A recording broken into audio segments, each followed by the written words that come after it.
Hi, Titans. This is the stream for Chapter 3, which is Morality and the Moral Life. And I'm just going to follow along with the chapter. And I put up the slides. They're all up there, 3.1 to 3.4. We'll do the rest of the chapter next week. But all the slides are up there with narration. So this is going to be pretty much a duplicate of that with maybe some extra stuff. So let me find my slideshow here.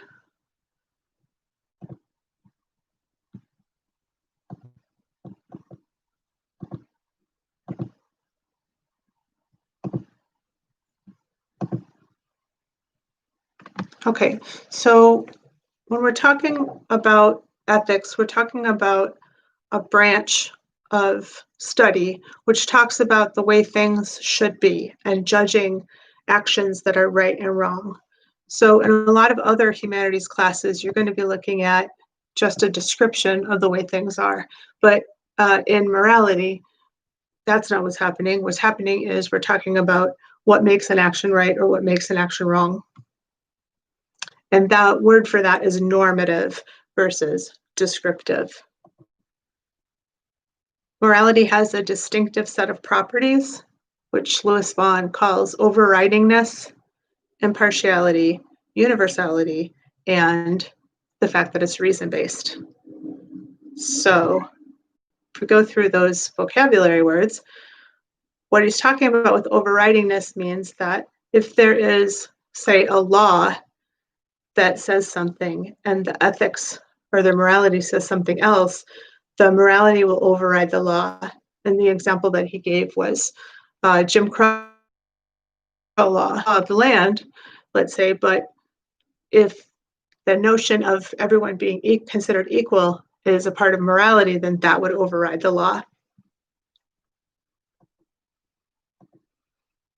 Impartiality means that no one's self-interest is more important than anyone else's. So it's important that morality be applied equally to equal people, the people who are equals. And then universality means that in all the cases that are relevantly similar, the morality will apply. And morality is reason-based, which means that you should have a reason for saying that something is a certain way, if it's right or if it's wrong. So moral judgments have to be supported by critical thinking. And then he goes through some things that we might appeal to when we're trying to think of where morality comes from. And the first one is emotions. So emotions can be very useful in terms of helping us to empathize with our fellow human beings, but they can also lead us astray.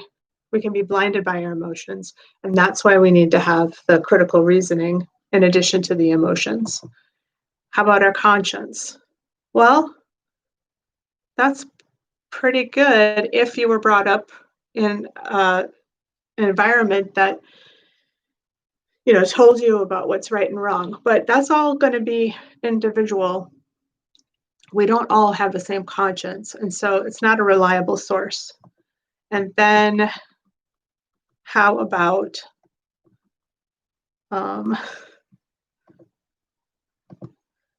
going back to the scientific analogy. So he's talking about how germ theory explains to us why we need to wash our hands in order not to catch viruses and bacterial infections. And knowing that we live in a heliocentric universe tells us, how the planets interact with each other. And so morality is the same way in terms of following certain laws, just like a scientific theory would. There are three categories of morality that this chapter talks about. One is called consequentialist. The second one is called deontological. And the third one is called virtue ethics. We're not going to look at virtue ethics this time. That'll be for next week. So consequentialist theories are concerned with the consequences of actions. They're concerned with the outcomes. And what we're going for with consequentialist theories is we're trying to have more good over bad overall. So depending on what we're going for, it could be pleasure, it could be happiness, it could be knowledge. But whatever we're going for, we want to have more of that overall than less. And then the other consequentialist theory we're going to look at, what I just described is called utilitarianism. The second consequentialist theory we're going to talk about is called ethical egoism. And that basically says that what's good is what's good for the individual.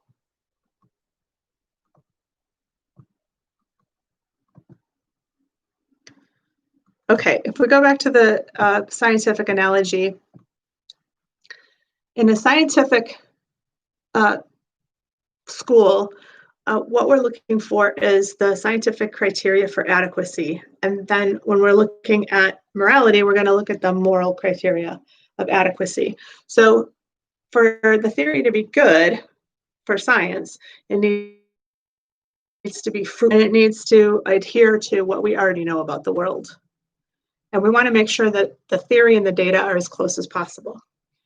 In terms of morality, we want to make sure that the theory is consistent with our moral common sense. That's what Lewis Vaughn calls it. The things that we think are moral, generally speaking. Also, we're going to draw on background knowledge in looking at the scientific theories, and same with the moral theories. And also, these theories should be useful. So the scientific theory should be the one that, the scientific theory that we adopt should be the one that helps us to understand how the world works. And same with the moral theory. We want to make sure that we can use it. It helps us to solve problems. And it's not just, airy-fairy stuff that we can't apply to our own lives. Okay, I talked about emotions and conscience before. Another thing that people point to is God, and that God creates morality. We talked about this before in the religion and in the religion, God and religion chapter, but it's back. So remember, the divine command theory says that what's good is what God commands, but that leads to a dilemma. So is our actions good because God commands them, or are actions good because they're good, right? Are they good and therefore God commands them, or does God command them and make them good? Well, whatever way you go with it, you're in trouble. Because if you believe in a loving God, you're good. But what if God people to do the opposite of what God commands us to do? So love thy neighbor is a commandment. But what if God changed its mind and said, don't love your neighbor, hate your neighbor? That wouldn't really be a commandment that we'd want to follow. And it doesn't seem like it would be moral to follow it. But if God just sort of, puts a rubber stamp of approval on actions that were already considered good, well, what do we need God for? But that's uncomfortable too. So there's a problem with the divine command theory in talking about morality. Okay, the rest of the chapter is about moral relativism, which on the face of it seems like it's pretty cool because remember, we wanted impartiality. But moral relativism is the view that moral judgments are true or false only relative to a particular standpoint. So that could be a culture, or that could be a historical period, or that could be a person. And that no one standpoint is better than another. That's moral relativism, and it's broken into two pieces, and they are subjective relativism and cultural relativism. So now, no one is arguing the point that different cultures have different standards for what's moral. That's not what we're debating. We're debating whether or not that's the appropriate way to look at morality.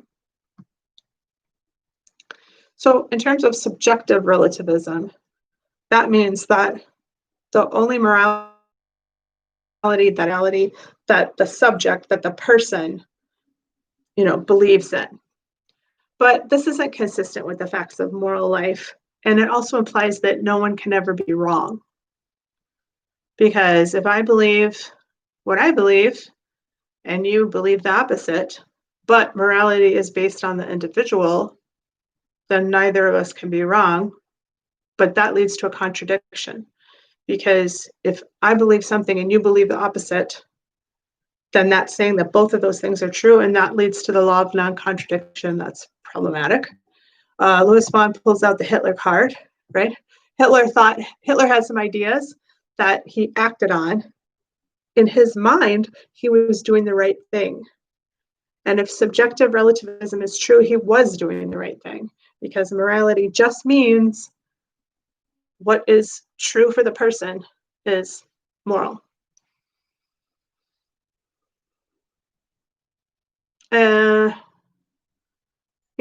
And that every view is considered equal. So kind of like the first thing that I said, okay, cultural relativism is the same deal, but it says that whatever a culture believes is moral. So again, this means that no culture can ever be wrong. And don't just think of cultures that are like existing on the planet right now. Think about cultures that existed through time.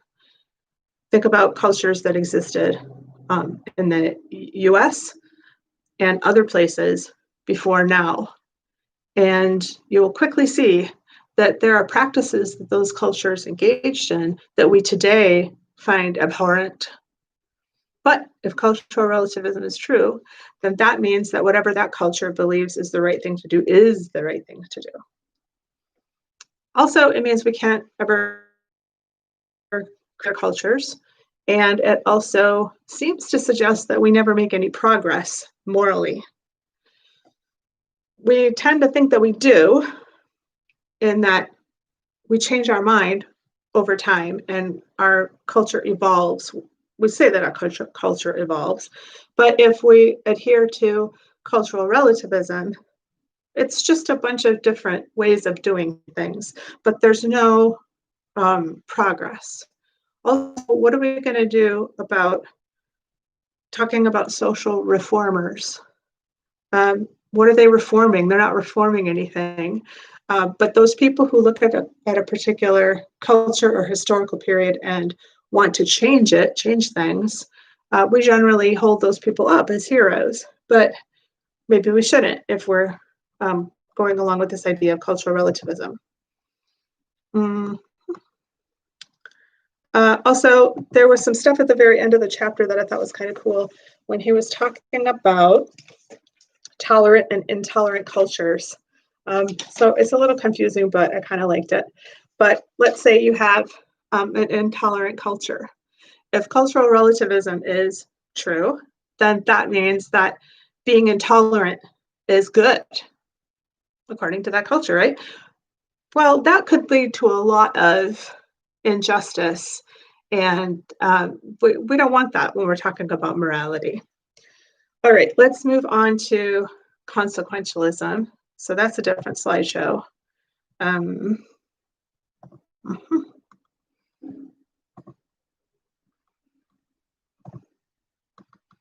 Okay, there are lots of different versions of consequentialism, but the one that we're dealing with in this chapter is called utilitarianism. The vocabulary in this chapter might be a little tough. Don't let it get you down. Because, it would be better if it was called well-beingism or something like that, because that's what we're talking about. Utilitarianism says that what we want to do is we want to maximize utility. What does that mean? We want to maximize the well-being of all the people involved. So what we're looking for when in judging actions is we're looking to see which action helps the most people overall of all the people involved. There's some talk about the original utilitarians, Jeremy Bentham and John Stuart Mill. Jeremy Bentham came first, and he had this idea that what we wanted to maximize was pleasure. He was criticized for that because it seemed like he was a hedonist and that, all he wanted to do was, like, I don't know, drink wine and have sex and stuff. And that's not what he was saying. John Stuart Mill sort of refined that idea and said there are different levels of pleasure and we should always go for the higher one. But he also said a lot more things than that. We're going to contrast act utilitarianism with rule utilitarianism. Act utilitarianism talks about each individual action, and rule utilitarianism talks about a rule that applies overall. Act utilitarianism says that well-being is the only thing that is intrinsically valuable all by itself. And an action is morally required just because it does more to improve the overall well-being than any other action available. There are a lot of attractions to utilitarianism, and there are some problems with utilitarianism. Nothing is perfect. But some of the utilitarianism are, it stresses impartiality, it fits with our moral common sense, it helps us in our daily life figure out how to do things, it's flexible.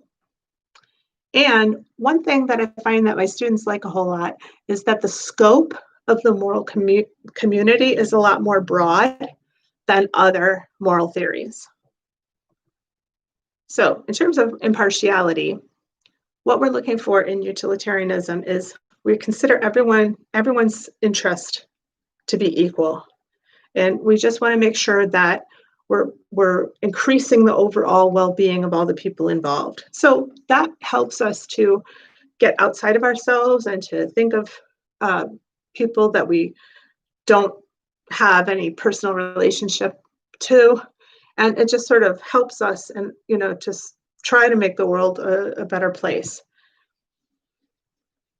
Those things that we consider to be immoral, the utilitarians also consider to be immoral. Things like rape, slavery, killing innocent people.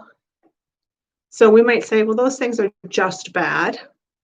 Utilitarians will say they're bad because they decrease the overall well-being of all the people involved.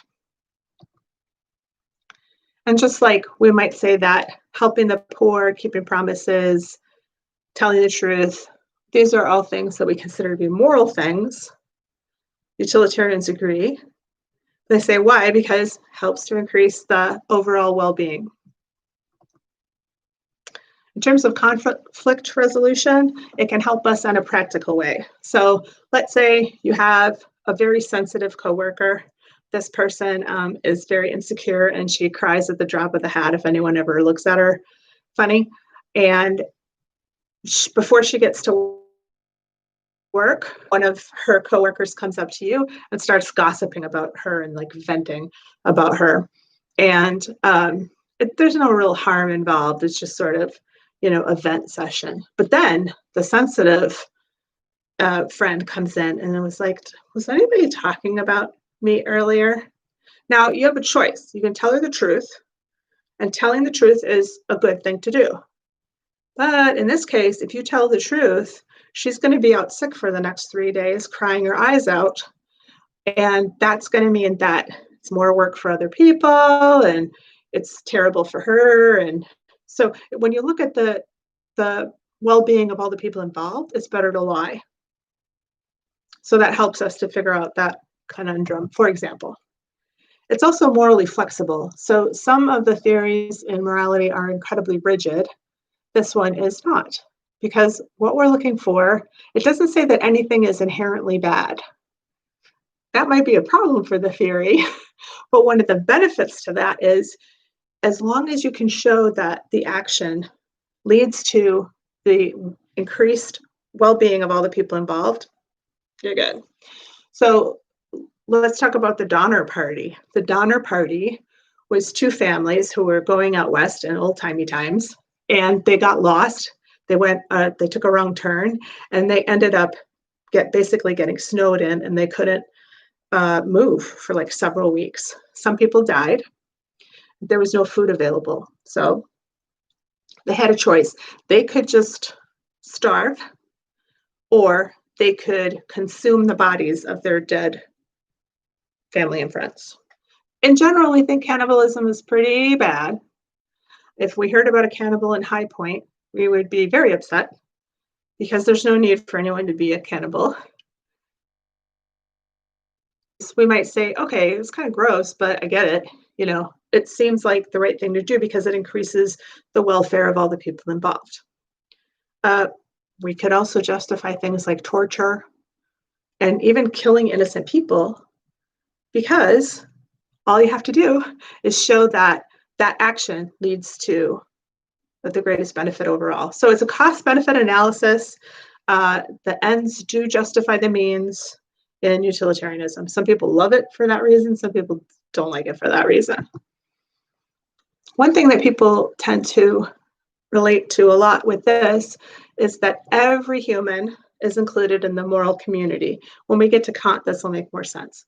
But every human is included in the moral community, which means that they are important in their own right, and they're owed a certain amount of respect. Not only is every human included in the community, but animals are too. So Jeremy Bentham said, the question is not can they reason nor can they talk, but can they suffer? And this places the emphasis on us to look at animals in a compassionate way, because if our actions bring about suffering in these animals, then we probably shouldn't do that. So that is kind of unique to utilitarianism. Nothing's perfect. There are some difficulties with this theory. In the slideshow, there's a hyperlink to a commercial from Thailand. I don't remember the name of the product. I think it might be some kind of life insurance. But the video is of a man who seems to care a whole lot about everyone around him. So whenever he sees somebody in need, he goes to them. And it's a very heartwarming video. I really encourage you to look at it. Don't necessarily just look at the actions of this man. And he is an ideal utilitarian because he doesn't place his interest above anybody else's. If he sees a need, he goes to fulfill that need. Well, I mean, great, but that's really demanding. So that's one of the criticisms of this theory. It's incredibly demanding.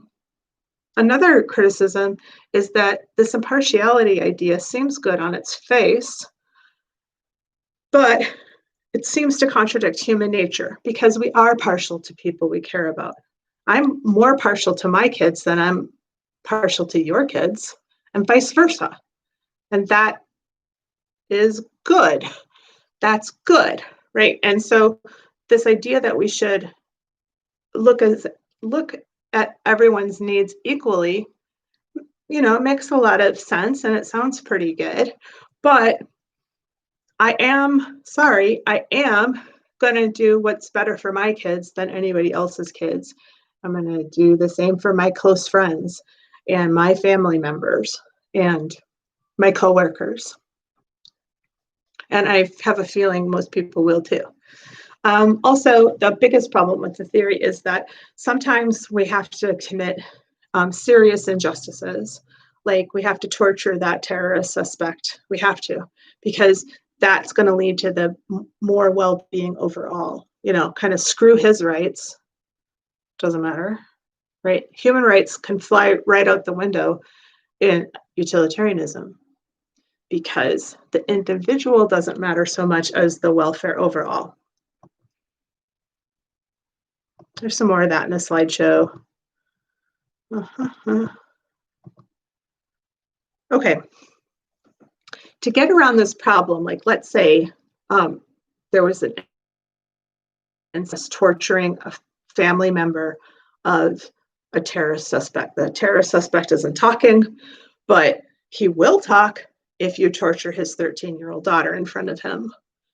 Well, I mean, we need the information that the suspect has right? So we got to do what we got to do. It's ugly, but we have to do it. Some people would say, hold up. That's a bridge too far. We can't do that. So an answer to that criticism is this thing called rule consequentialism, which sort of says that, what we want to do is maximize well-being, and we don't ever want to violate anyone's rights or something. There's like a rule that we want to follow in terms of just looking at each individual action. So what we're looking for in terms of rule consequentialism is that we were looking for a social rule that leads to the greatest overall well-being. And if everyone were to follow that rule, then we'd be better off. In the slideshow, it just follows the textbook about the argument for rule consequentialism there. Moving on to ethical egoism. Ethical egoism is a consequentialist theory that says what's right is the thing that furthers one's own self-interest. And why would anybody say such a thing? Well, there's this idea that when you look at the psychology of human beings, we tend to do things that benefit ourselves over benefiting other people. And since that's the case, since that's just the way we're built, you can't ask us to do anything different. So there's an argument that says you're only obligated to do those things that you can do, but the only thing you can do is in your self-interest, so you have to do what's in your self-interest. We are not obligated to do the impossible. But critics of this theory would say, well, that's not true. There are lots of times when we do things that go against our own self-interest. If you're a parent, you know this for sure. But if you work in a service industry, you know that this is true. So critics would say we don't always do things out of self-interest. We might choose to inconvenience ourselves for the good of somebody else, or we might even put ourselves at risk for somebody else. Soldiers do this all the time. Firefighters do this all the time. Police officers do this all the time. People who are EMTs or nurses or doctors do this all the time. But the ethical egoists would say, aha, it looks like that. It looks like you are putting someone else's interest in front of your own, but actually you have an ulterior motive, which is to whatever. Think you're a good person, impress other people, whatever it is, rise up in the ranks in the military. But there's something, if you look hard enough, there is a motive that goes back to you. And so what you're always doing ultimately is looking out for your own self-interest. So I'd be interested to see what you guys think about this. The book talks about how this is inconsistent because it seems to suggest that if there's a crime that would benefit you, then you should do it, even if it's like murder or robbery or arson or something. You should do that because if it's in your self-interest to do that, you should do that. But that seems wrong because you shouldn't be inflicting harm on other people in order to increase your own well-being. And it also conflicts with impartiality, which is something that we value a lot, that everyone's self-interest is considered equal. Okay, and now we are going to move to section 3.4, which is Kantian ethics, also called duty ethics, also called deontological ethics. These are pretty much the opposite of what we've just been talking about with consequentialism. Consequentialism is concerned with the consequences of an action. Deontological theories are concerned with the intent of the person committing the action. So if you look at those two little animations that I put on the page, and I have another one I can put on there from 8-Bit that talks about the difference between Mill and Kant. It's very handy. But that's it, that we, in looking at Kantian ethics, we're not so much we're concerned with the consequences as we are concerned with the intention of the person.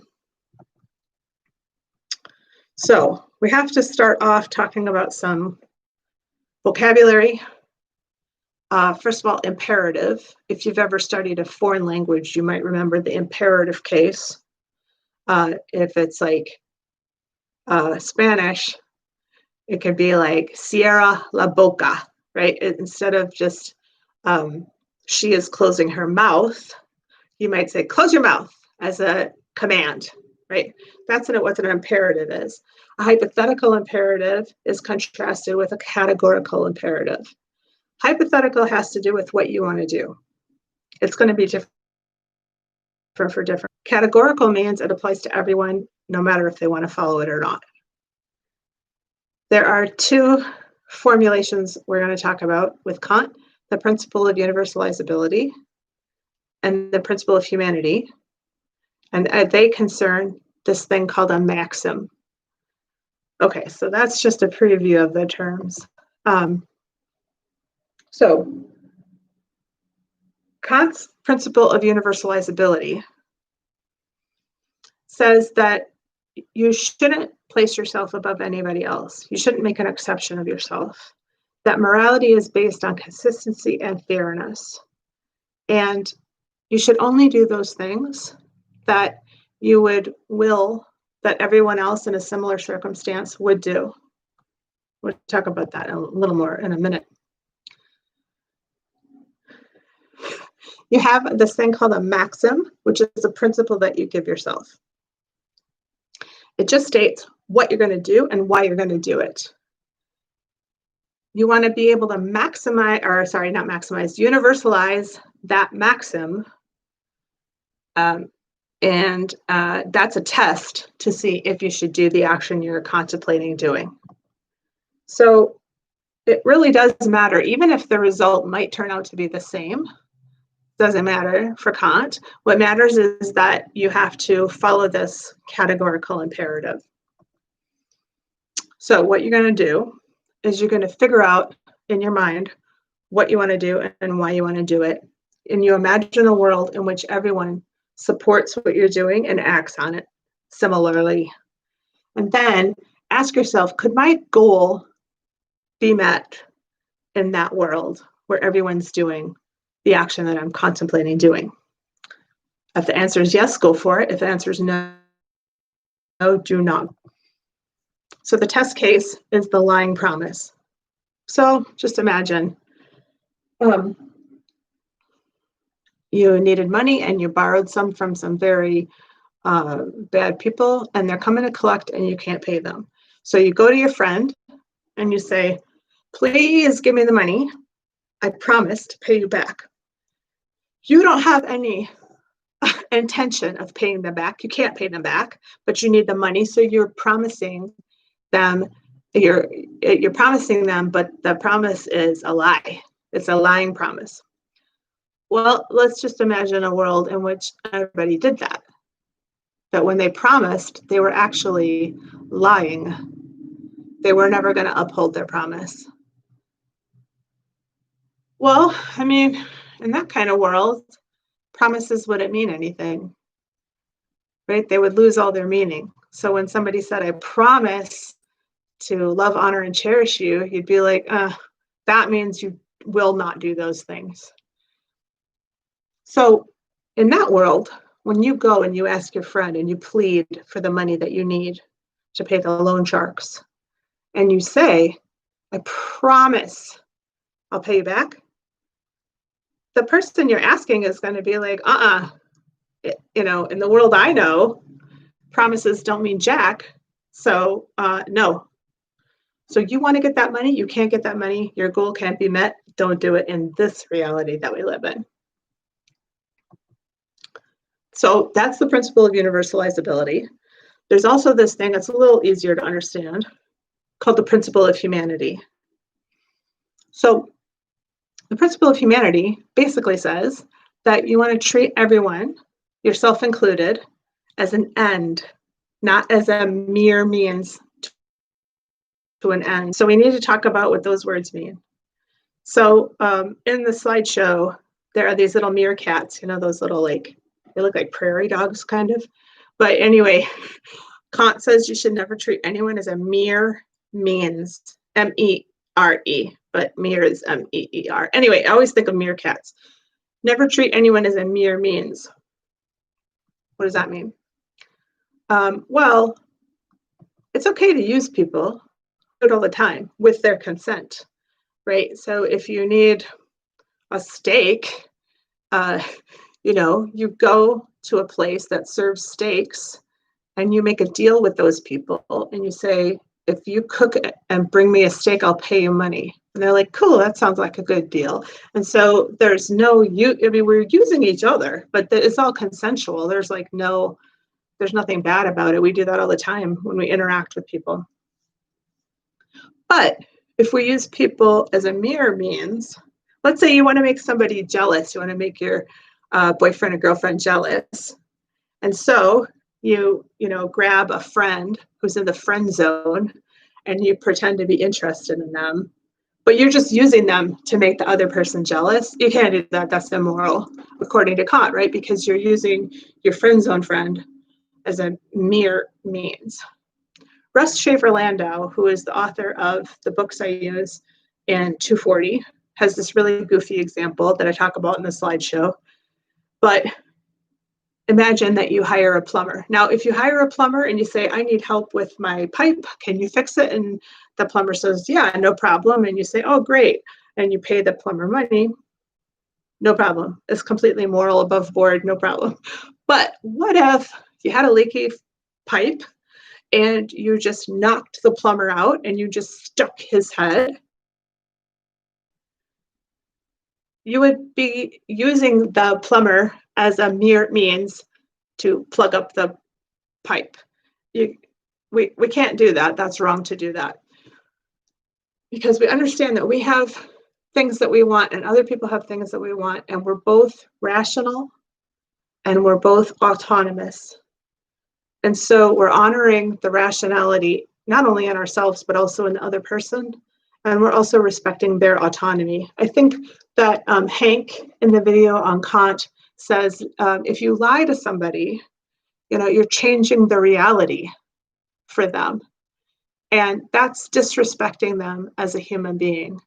It is not honoring their autonomy because you're not giving them the correct facts. So when they make a decision, they don't have all the right information because you lied to them. So I think that's a really cool example too. There are some problems with Kantian ethics, just like with all the ethical theories we will ever look at. One of them is that with utilitarianism, we could lie if the situation called for it, for example, but in this theory, you can't. Really, you have to follow your duty. So if you watch the videos where the axe murderer comes to the door and your friend is hiding in your house, and the axe murderer says, do you know where your friend is? You have to say, yeah. Or, you don't have to lead the axe murderer to your friend. But if you're asked a question, you have to answer it honestly, according to Kant. There's no flexibility there. There's no sort of finesse, right? Also, it depends on how you create your universalizable maxim. Or I should say, if you're trying to universalize a maxim that you create for yourself, if it's something like be nice to wounded animals, great. But if it's like throw all the Christians to the lions, not so great. But think about it. If you lived in a world where everybody else threw all the Christians to the lions, then you would get your goals met in that world too. So this universalizability principle has some problems with it. The principle of humanity, I don't think there are any problems with it because it basically says, be good to people. What is that? Bill and Ted's Excellent Adventure? Be awesome to each other. I think that's what they say. Just be cool. Just be awesome. Treat people like you want to be treated. Be a decent human and treat other humans with the same decency. So way back in the beginning, there were a bunch of objectives. And so I hope that now you can understand how the criteria of adequacy are used to evaluate moral theories, that you can explain the main objections to subjective and cultural relativism, and that you can tell the difference between utilitarianism and Kantian ethics. And like I said, I'll put that 8-bit video up, and it's like 3 minutes, and it really does the job of what I just tried to do. 40 minutes and 30 seconds. Oh my God, it's a new record. But yeah, so usually I would split this up in a face-to-face class over like 3 or 4 or 5 days. So, but that was all of it. Actually, we're not all the way done with the chapter, but that was a bunch. So I hope that was useful. Let me know if it was, and if there's anything I can do to help you better understand this material. And I will talk to you soon. Bye.